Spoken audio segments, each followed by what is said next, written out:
Salut à toutes et à tous, j'espère que vous allez bien. Dans cette nouvelle vidéo aujourd'hui, je vais vous montrer comment on fait pour connecter une manette d'Xbox One sur votre Mac ou bien votre MacBook. À l'aide de cette vidéo, vous aurez du coup la possibilité de pouvoir jouer avec une manette d'Xbox One, tout simplement, donc jouer à vos meilleurs jeux, etc. Je vais vous montrer ça dans cette vidéo tout de suite. Donc, je vous propose deux méthodes. La première méthode, ça va être pour jouer sans fil, donc en Bluetooth, et aussi la deuxième méthode, jouer en filaire. Donc je vous expliquerai par la suite pourquoi je vous propose deux méthodes, je pourrais très bien vous en proposer une. Donc voilà, mais je vais vous montrer ça tout de suite dans cette vidéo. Tout d'abord, la première étape, donc malheureusement, j'ai pas de manette Xbox One sur moi, j'ai qu'une manette de PS4, mais ça va être exactement la même chose, enfin presque. Donc ce qu'il faut savoir, vous irez, donc je vous montre un petit schéma à l'aide d'une manette d'Xbox One. Donc vous allez appuyer sur le petit bouton pair que vous avez devant pendant environ 5 à 6 secondes. Dès que ce sera fait, donc là je vais faire la manipulation, c'est pas la même, hein, mais c'est exactement le même moyen pour se connecter.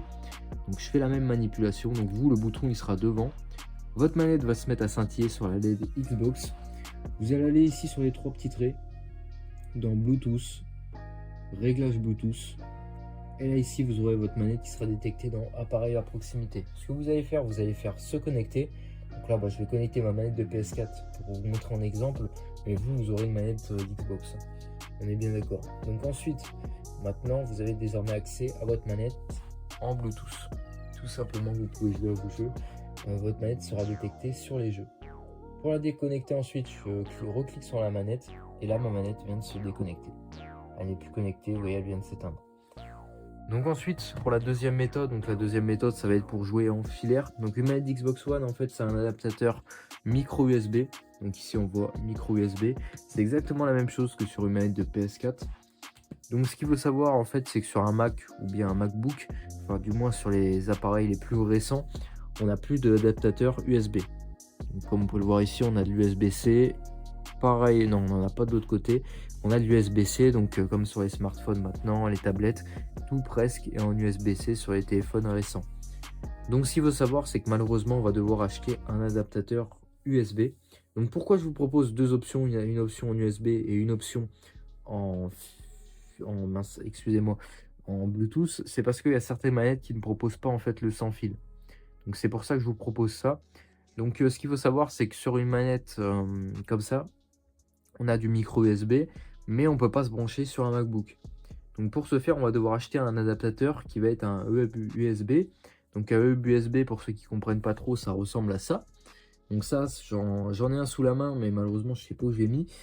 Mais j'en ai un, donc c'est vraiment utile, hein. J'ai déjà essayé les deux méthodes, ça marche. Donc vous achetez ça, vous le branchez sur votre Mac. Donc en fait, le but, c'est une entrée que vous allez avoir en USB-C qui va sortir ensuite en USB classique et je vais pouvoir brancher une manette, un câble USB par exemple, je peux brancher des clés USB, je peux brancher énormément de choses. Ça sert pas que par exemple pour une manette. Donc voilà, donc ça c'est vraiment la méthode pour brancher du coup sur un MacBook ou un Mac. Donc vous avez vraiment les deux méthodes. Donc je te fais un petit récap juste avant de se quitter. Donc tu connectes ta manette via le centre de contrôle juste ici. Tu fais la manipulation, tu appuies devant, tu auras un bouton pair, tu vas venir appuyer dessus et ensuite tu auras directement accès sur les jeux que tu veux tout simplement. Donc ensuite pour connecter en Bluetooth, il te faut un hub USB que tu vas venir brancher directement sur ton MacBook ou bien ton Mac. Je précise, mais voilà. Donc après vous aurez peut-être sur les anciens des prises USB, mais en tout cas je sais que sur les récents, après tant mieux pour vous si vous avez, comme ça vous n'avez pas besoin d'acheter de hub USB. En description, je ne vais pas vous mettre de lien affilié. Vous pouvez en avoir partout des adaptateurs comme ça, en magasin, etc. Donc franchement, n'hésitez pas à aller jeter un petit coup d'œil si jamais ça vous intéresse. J'espère que la vidéo vous aura plu. N'hésitez pas à vous abonner, à liker, à commenter, ça me ferait extrêmement plaisir. Et moi sur ce, je vous dis à de prochaines vidéos.